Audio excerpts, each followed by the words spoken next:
What's up, everyone? So like you, I shop at farmers markets, especially to supplement the food that I'm growing at home. And the question then becomes, with the rise of popularity of farmers markets and organic gardening, organic farming, and the organic certification especially, how do you actually know what you're getting at the farmers market is grown in the way that you think it should be, the reason you're going to that farmer's market in the first place? I was talking with my friend Stephen Cornett over at Nature's Always Right, amazing farmer, amazing dude, and a new friend, Nancy, who is a farmer up in Orange County. And we were talking about how there is some misunderstanding, certainly about what organic means as far as the certification goes, as well as just that connection between the farmer and the consumer, you and I, when we're at the farmer's market. So I figured, I asked them, hey, what are 5 questions that you could ask your farmer to know if they know what they're talking about and if they know what they're growing, versus maybe someone who's trying to pull a fast one over on you.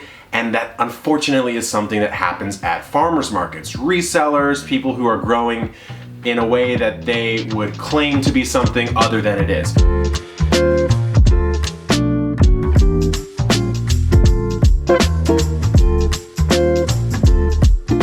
So, here is question number 1. Before we get started, if you are a farmer yourself and you have an amazing question to ask, please leave it down below. I would love to give all of you the question to ask, but also, since you might not be as knowledgeable as a farmer or a lifetime gardener, the answer you want to hear, right? So if you ask a question and you don't know the right answer, then what was the point of asking the question, right? So let's go ahead and crack into number 1.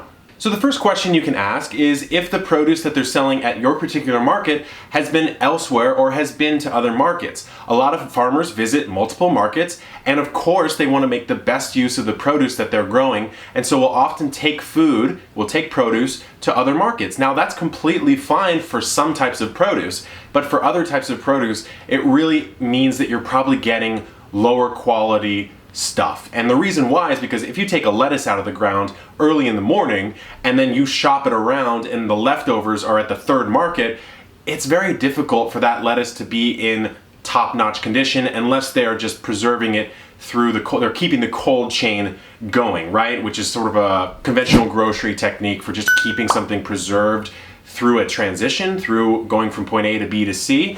Now, there's things like carrots or things like more hardy things, potatoes certainly, that are completely fine. They go from market to market, no big deal. But if someone's shopping their produce around, it might indicate that the stuff you're gonna buy, just the shelf life of it is not going to be very long. So that's a fantastic question to ask.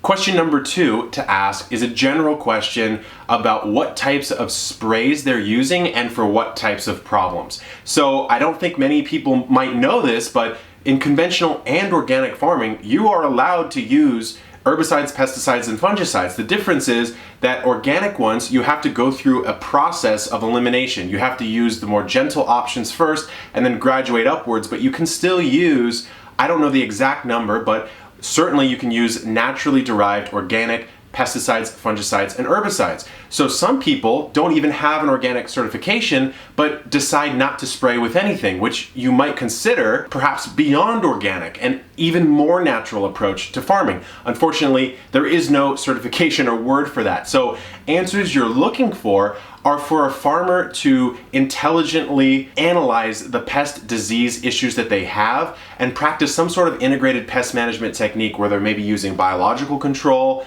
then they're graduating from more mild to more extreme solutions to their pest and disease problems. Question number 3 you can ask your farmer is, how are they feeding their plants? Plants need food. They're deriving most of that from the soil in partnership with all the soil life within the soil. And so you're kind of looking for an answer here that shows a respect for that process, right? Someone who is focused on feeding the soil and less so just hyper boosting their plants. So someone who might be using all sorts of different techniques to improve their soil over the course of a growing season. Cover cropping.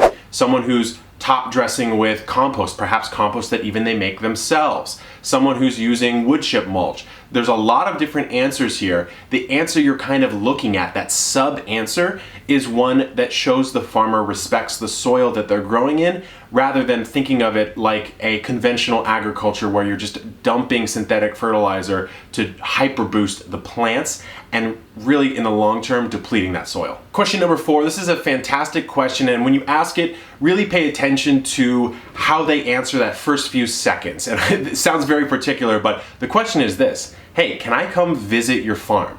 Now, the way they receive that question is going to be really interesting. So certainly if you're dealing with someone who's buying up and reselling, then they're not going to want you to visit their farm because they may not even have one, or they're selling 90% other people's produce. So the answer is probably going to be no, because if they did, the game is busted. It's revealed what they're actually doing at the market. Now, that being said, there are certainly plenty of farmers who are practicing amazing, sustainable, and regenerative farming practices, growing amazing produce, that don't really like taking visitors. That's completely fine, but you're looking for an answer here that kind of gives you that hint as to their philosophy, right? So if they want you to come out, and certainly I know my friend Stephen Cornett, a lot of the times if you ask, he will allow you to come out, or sometimes he'll schedule a group tour. I don't want to put him on blast right now, but he's certainly willing to showcase exactly how he grows. Someone who's proud of the techniques that they're using, believes in their growing philosophy, is going to want to showcase that. So you're kind of looking for that vibe from the farmer on this question. Our final question, question number 5, and there's many more. If you're a farmer, again, comment down below an amazing question that someone could ask you to get that valuable feedback. But question number 5 is, hey, do you grow everything that you're selling at this farmer's market stand?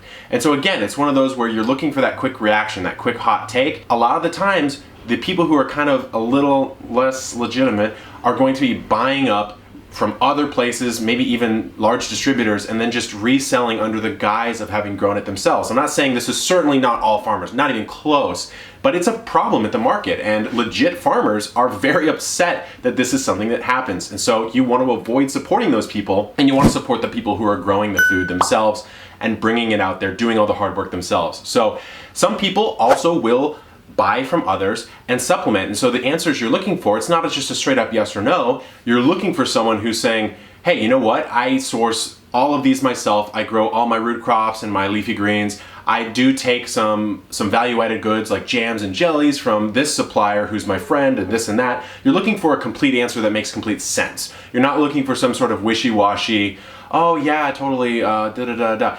They should know, right? Because if they're a legit farmer, they would actually know exactly what they grow, exactly what they don't grow, what they supply elsewhere, and the reasons for that mixture. And so these are some amazing questions you can ask. It's an important thing to do. Don't feel like you're interrogating. It should be a lighthearted, fun conversation. You're trying to get to know your farmer. This is going to be someone that hopefully you're getting your produce from for many years to come, right? I know a lot of people who go to Steven's farm stand have been going there for at least 3 years, which is how long he's had his stand, and they've become really good friends, and I'm sure he's gotten these questions from them. So these are 5 questions, and like I said, if you have any questions of your own, you're a farmer, you're a producer, drop them down below. I certainly don't know everything about this. I've only grown and sold to restaurants, so I have not been a farmer myself. This is just what I know from me being a consumer at the market, as well as having a bunch of farmer friends. So hope this was helpful. Good luck in the garden, and keep on growing.